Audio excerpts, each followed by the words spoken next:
Hey guys, welcome back to the Comic Book Lowdown. I'm Wellington, and today I'm gonna be final reviewing the two trades of Daredevil by Ed Brubaker and Michael Lark.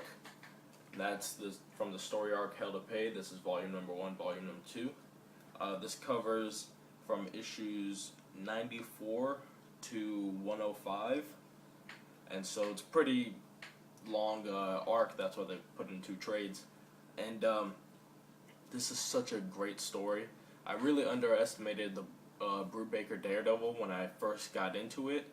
I didn't at first when I bought these. I bought them for my girlfriend because I was kind of interested in Daredevil, but at the time I hadn't had the great interest that I do in him now, and so I kind of just picked one that she might be able to start off with, but I didn't. I had no idea what was in this, honestly. And so now that I read this with a better knowledge of the character and and his rogues gallery and his his personality, his life, and all this kind of stuff, this is such a great. Brubaker has a great voice for Daredevil in this. He has a great voice for everybody in the Daredevil universe, and it's just very well played out in this whole story. In this story, we have Matt Murdock coming back, or at least he's recently come back to Hell's Kitchen after being gone for a while, and he's kind of just trying to be back and take his streets back, and it doesn't work like that because everybody knows Hell's Kitchen is pretty bad, and so the streets have gotten even worse since Daredevil left, and taking it back is harder than ever. And he really underestimated how much work it was going to be. And at the same time, Mia, his wife at the time, is just missing him every night. She wakes up and she's just worried about him all the time, crying, and he's never there for at nighttime, to sleep and to comfort her, and she never knows if he's going to come back. So we get this whole angle of Mia thinking. Also, she thinks that he still loves Karen Page more than he loves her, and so she's just making herself go crazy over this, and rightfully so. And it's just the whole plot behind this is absolutely fantastic. The first villain that we get is Melvin Potter, or the Gladiator, and he's come out and he's started killing again, and so they want to prosecute him for his murders that he's done, but this time it's kind of weird because he never takes credit for his murders, but he always blames it on the Gladiator, where now he's not even saying it was him anymore. It was just he's saying that he didn't do it, and so this is putting a really big twist on his character, and that's why Matt Murdock decides to defend him, because it's not consistent with his character, and so he believes that Melvin Potter's innocent, and Melvin thinks that he's innocent, and then so we come to believe that he's innocent, and then luckily I just flipped right to the page. Then we find that in this page, Potter kills.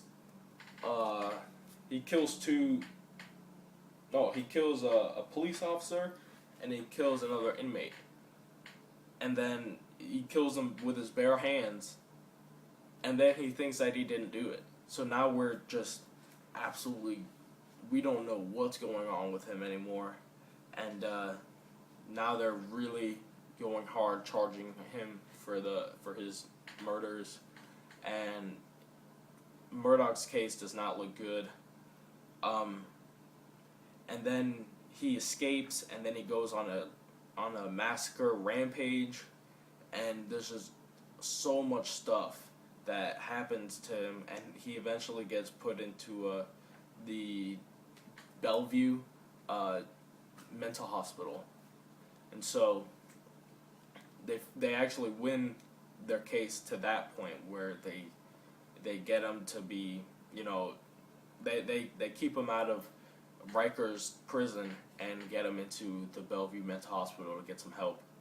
And then we find out later in this that all of this stuff is just a plan. It's just this big hoax that somebody's playing on Matt Murdock to ruin his life, pretty much. And we find out that this person is Mr. Fear, Larry Cranston, Mr. Fear, and it's just he has this very complex idea. His plan is super dense, and it very much works. What he's doing is that he's taking these people, he's picking these people that are part of Daredevil's life, Matt Murdock's life, and he's filling them with this fear gas, much like the Scarecrow fear toxin. He's filling them with this fear gas, making them only afraid of him. So whatever they do, they have no fear doing it, and they also, they hallucinate and all this kind of stuff. And at one point, Daredevil gets contaminated with it, and there's a huge struggle that he has with it, and it's very. Here's just some of the art that's going on. You can see the foggy, yellowish toxin. Daredevil just, having to take it all in, and it's definitely a lot to handle for him. And then he gets thrown out the window, which I totally forgot about that part. But also, speaking of this issue, this was issue 100, and you can see that cover. There's a lot going on, and just because it's issue 100. And so for this issue, they had a lot of variants, first of all, and then they also had a lot of artists draw on it. And so they had, I can give you the list. They had Michael Lark, of course. They had Marco, I can't say his last name, but it's Marco Drujovic, I think. They had John Romita Jr., Gene Colan, and Bill Sienkiewicz, Alex Maleev, and Lee Bermejo. So a lot of artists draw on this issue. And you can see I showed you the Michael Lark stuff. Here's some more. So you can definitely tell the change. I might not show you guys all of everything. Here's Romita Jr. I think. And then there's just more like painted kind of stuff and all that. Daredevil in his yellow costume. But anyways, back to the story. Mr. Fear has been the one, controlling all this, and he's making Matt's life hell, hence hell to pay. And now he's also contaminated Mia, and this drives Mia crazy to the point where she inadvertently kills somebody in the train station. She's pushing somebody she's arguing with, that is Lily Luca, and she has a role in this. She comes back she needs help from Matt, and they have a history together, so Matt doesn't want to do it, but he gives her a second chance, and just all this stuff. And then she gets in an altercation with Mia, and Mia pushes Lily, and she falls back and hits this man waiting at the train station right as the train is passing by, and he gets killed. So now Mia's charged for murder, and because she's been contaminated with all this fear gas, she's just going off the wall crazy just with minor tics, and she's been contaminated a lot. So Matt is just going crazy out in the streets trying to look for somebody to help him out, or just somebody he can get answers from. And Mr. Fear is ahead of him every step of the way, and he's got this whole plan of he wants Matt Murdock to feel fear, and he wants him to know what fear is. Pretty much, the man without fear has to know what fear is, and who else to bring fear to him but Mr. Fear. And he takes all these things in Matt's life, and he takes them from him, then he gives them back, and then he takes them from him again. And this whole plot was, he says that Matt Murdock loves Hell's Kitchen more than anybody, and to see Hell's Kitchen being torn down right from him, and he's just behind every step of the way, has to be the worst torture in his life. And so that was his whole plan, was just to get Matt to know fear. And so we have a lot of Matt just absolutely goes crazy in this. He hits Ox with a car. Ox is one of the thugs, just a thug that reoccurs in Daredevil continuity.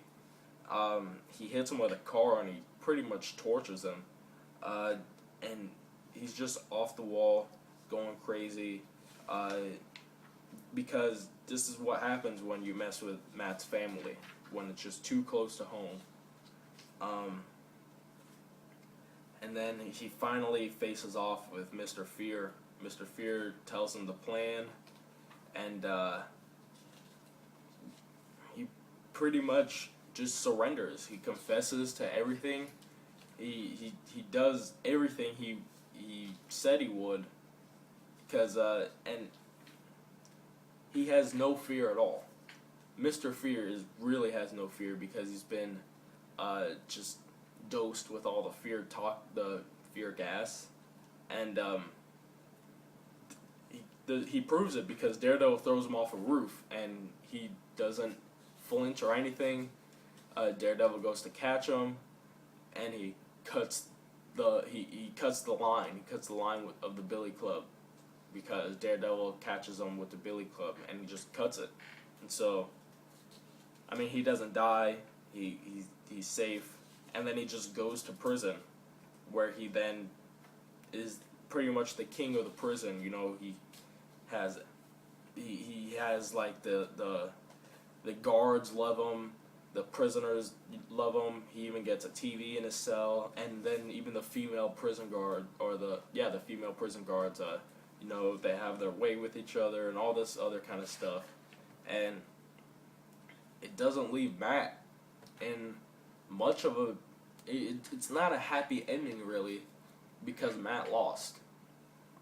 You can tell that he lost, and it just ends with him sitting in his room, and he's just reflecting on, maybe from this point I can get my life straight, but it's going to be a lot harder, and we get foreshadowed that there's more things to come. So I'm definitely very interested in this Brubaker Daredevil. I really want to see what happens next, because this was very important. These issues, these trades were very important in influencing the stuff that's going on in the Mark Waid run right now. I mean, if you don't know this whole story about Mia, then part of the story in the Mark Waid Daredevil you don't get. Why, it was so shocking for Matt to have Mia in his bed that one day, because of the coyote pretty much grabbing her and putting her there, and then putting her back in her cell.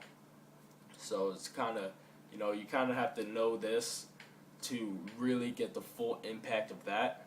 So I definitely like how everything is very consistent with the continuity. That's pretty much it. I definitely recommend some Brubaker Daredevil. I recommend really all Daredevil. I have not run into a bad Daredevil writer so far. Between Waid, Bendis, Miller, and Brubaker is what I've read, and I've just loved it all. Daredevil is one of my favorite characters now. Just behind I would say he's my fourth favorite character in all of comics, behind Spider-Man, Deadpool, and Batman. Third favorite in just Marvel. And yeah, so anyways, I'll see you guys later. I gotta go somewhere right now, and so this is Wellington signing off with the Comic Book Lowdown, and I'll see you guys next time.